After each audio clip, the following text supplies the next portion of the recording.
Good morning students, welcome to the statistics class. In the previous class I have explained to you about the secondary data, and now today in this new video I will be explaining to you about the types of survey that we can have. Okay, there are two types of surveys, students. There are two types of surveys that a statistician or a statistical investigator can do this in the field of survey. There are two types of survey. Number one is called as census enumeration. And number two is called as sample survey, students. Number one is called as what? Census enumeration, and number two is called as sample survey. Okay, now as an investigator, students, I am an investigator, okay, and I enter into the field of survey, and I wanted to know about the income and expenditure about my locality. And now there are so many families in this locality. There are so many families residing in various houses, different houses. Now what is that I do is, if I go and collect the data about income and expenditure from every family, one family will be one unit to me. One family will be called as an unit to me. So from every unit, if I collect the data, students, from every unit, if I collect their income, their expenditure, not leaving a single unit, not leaving a single family. Imagine there are 1,000 families residing in this locality. Now I go and reach out to all those 1,000 families and collect the data. That is what is called as census enumeration, students. Complete enumeration of each and every unit in the population will be called as census enumeration. Complete enumeration, complete collection of data from each and every unit in the population will be called as census enumeration, or in terms we can also call it as general survey, students. In India, we do this once in 10 years, students. In India, we do the census enumeration once in 10 years, students. We go to each and every house and collect the information, students, collect the data, students. This is what is called as census enumeration. But instead of me doing it for the whole of the population or for every unit of the population, but if I take only few of them, only few of the families, only few representative units in the population, students, only few of them, then that would be called as sample survey. Understand? That would be called a sample survey. I said there are 1,000 families in this area. Right? If I collect the data from every unit, every family, that is 1,000, then it will be called as census. But if I do it in the other way, that instead of going for 1,000, but I select only few of the families, few from one particular area, few from one particular locality, few from another one particular section, we do it like this, and we collect around 25 to 30 people, or maybe 100 or 150 families. If I collect the data, then that would be called as sample survey, students. Collecting the units only from few representative units, in the population, then it would be called as sample survey. I hope you have understood this. Okay, right. What is general survey? Collecting the data from each and every unit from the population, but collecting the data only from few units in the population is called a sample survey. Census survey, collecting from the full units, all the units in the population. Now, both the methods have their merits and demerits, students. Both the methods have their own merits and demerits. So we need to understand each one by one. What is the merit and what are the merits and what are the demerits of it? So let's start with the census enumeration method. Number one, merits. A, the results are more accurate and reliable, students. So whatever you do the collection from every unit, they will be always accurate, and that will be, they said, they're more accurate. They'll be more accurate and reliable, because we are collecting the data by hand and we are going and collecting the data by ourselves, then it will be more reliable. Okay, we are collecting the data not from any middleman, but we are collecting the data from the unit itself, directly from the unit itself. So it will be a reliable data, and it will be a correct and accurate data that will be having. That is the first merit. Number 2, it provides the detailed study of all the units in the population. All whatever you have to speak about that particular unit, right? You can collect all the details. That is what is one provision that we can get it. Whatever information that we can have it through this census enumeration method. Okay, so that is what we have, the second merit of it. And the third merit, it is free from sampling errors, students. You know, we do samples, right? We take samples, but in this since we don't take any samples, so there are no chance of doing any errors.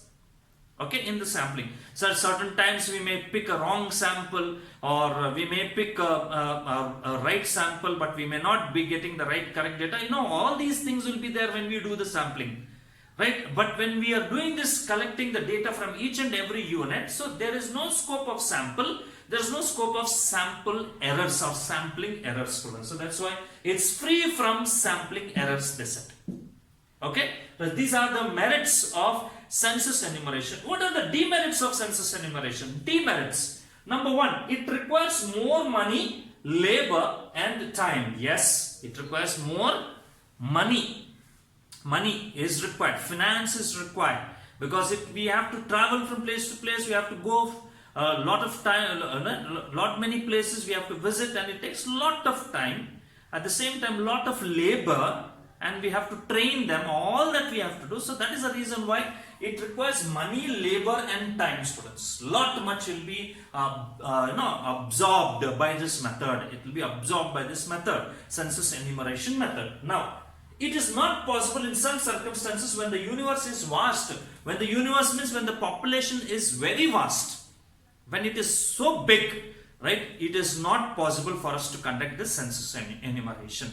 It will be very difficult to conduct this enumeration in a stipulated time, right, in 1 week's time or 1 month time, to conduct this enumeration like this, to conduct this survey like this. It will be very difficult, students. So that is what is one of the demerit of it. Right. Third, while procuring the data, if the units are damaged, census enumeration is not suitable. When you are taking the data, when you are collecting the data, and during that data you get a wrong data, unwanted data, irrelevant data, that will be, right, then this method cannot be applied. So what happened, we cannot, if we just delete some data from different people, then it cannot be called as a census enumeration. Yes or no? Census enumeration will be what? When we take everyone into consideration. In that, when somebody's information is wrong, like that some 10 to 15 people's information is irrelevant and it is wrong, and we take the data, we have to delete them. Then when we are deleting them and only collecting few of them, then it will be called as what? Sample survey rather than census enumeration. This is what it happens. And the last one is non-sampling errors are likely to be more. So whenever we don't do sampling, right, so like this kind of an errors. This is also an error. What I said is, if any data is wrong, right, and what happens is we have to throw that data out, and that will be, for us, it will be what? Since we are not sampling it, so because of that errors may happen. So these are what is the things that we have it in demerits of this census enumeration method. So likewise, let's think about sample survey. Sample survey is what? When we collect only few representative units from the population, only few of them we take it and do the survey, it will be called as a sample survey. What are the merits? It requires less labor, less time, and it is more economical. Right? What it is? It requires what? Labor less time, less money. Right? That's what it says. It is economical. Right? Because we take only few of the items. No? We don't need to consider all these people. Right? Every unit in the population is not required. We only just select some people and then we collect the data. So that is the reason why it requires less labor, right? Less time, and it is what it is? It is economical, students.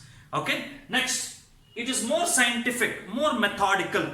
It has some system. When we do it in a systematic manner, in a right manner, in a perfect manner. There is some methods of doing it. We cannot do again sampling. We cannot do however we want. We have to do it some methodical, some arrangement, some systematic way that we have to do it. So that is the reason why it is called as more scientific. It is more scientific students. Okay, right. Then it is applied for those units which are destructive in nature. So for example, it is applied rightly, perfectly when the items are destructive in nature. It will be very much useful for us to understand and to apply this method. Say for example, matchbox students. You know matchbox. In a matchbox there are so many matchsticks. So you want to know about the quality of the matchbox. You want to know about the quality of the matchbox. What happens? When you want to know about the quality of the matchbox, if you think about census enumeration that way, we have to check each and every matchstick. Is it right? We have to burn each and every matchstick and see whether the quality is very nice or no. Ultimately, what happens when it comes to census enumeration? Ultimately, all the matchsticks will be burnt out. What will be left out is only the empty matchbox will be left out for us.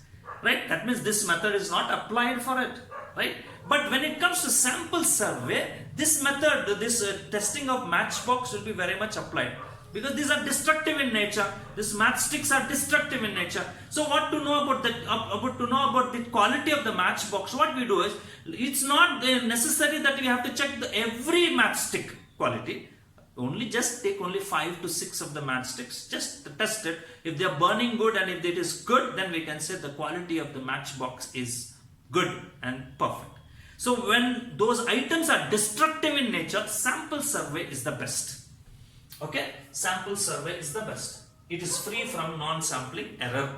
So since we are doing samplings, okay, so there won't be any kind of non-sampling things. All about sampling. So non-sampling errors will not be there. Okay, fine. Next, demerits. It requires adoption of appropriate sampling methods and appropriate methods of analysis, students. Appropriate sampling method. There should be one correct sampling method, students. It cannot be right however you can, because there are various sampling methods, sampling techniques.